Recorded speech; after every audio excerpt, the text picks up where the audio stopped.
Former UPS employees say they were forced to work elbow to elbow, and the company did not disclose the recent COVID-19 outbreak to any of the employees. News 4 Tucson investigator Matthew Schwartz has more.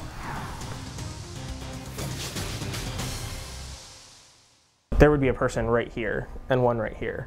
I mean, you were so close. Gabe Hernandez says United Parcel Service workers at its Southside Distribution Center were forced to stand elbow to elbow while removing packages from the conveyor belt.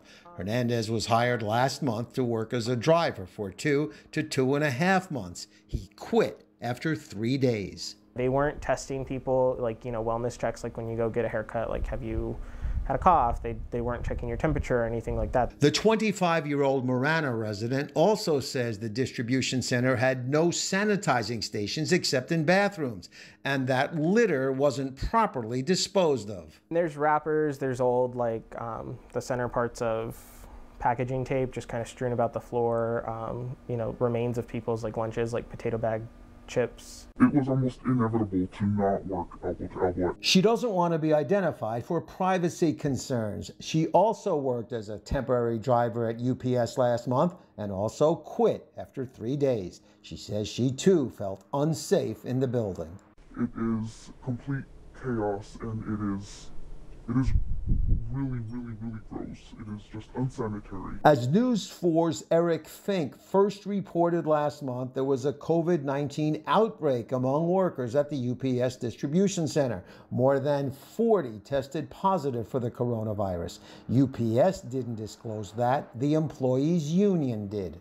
If you could talk to the powers that be at UPS, what would you say? I would want answers. I would want to know why they didn't inform people that they had such a massive outbreak, why they didn't tell people about the risks of it. The head of the workers' union told the News 4 Tucson investigators that she thinks the building should be closed until there is mandatory testing for all employees and contact tracing. That is, tracking down people who employees have had close contact with during the time they may have been infectious.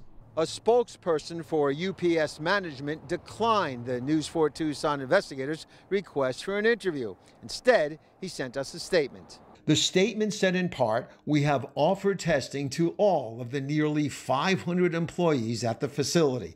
Every employee on every shift receives required temperature checks administered by an outside vendor, and we have provided every employee with their own thermometer to use throughout the workday and/or to take home.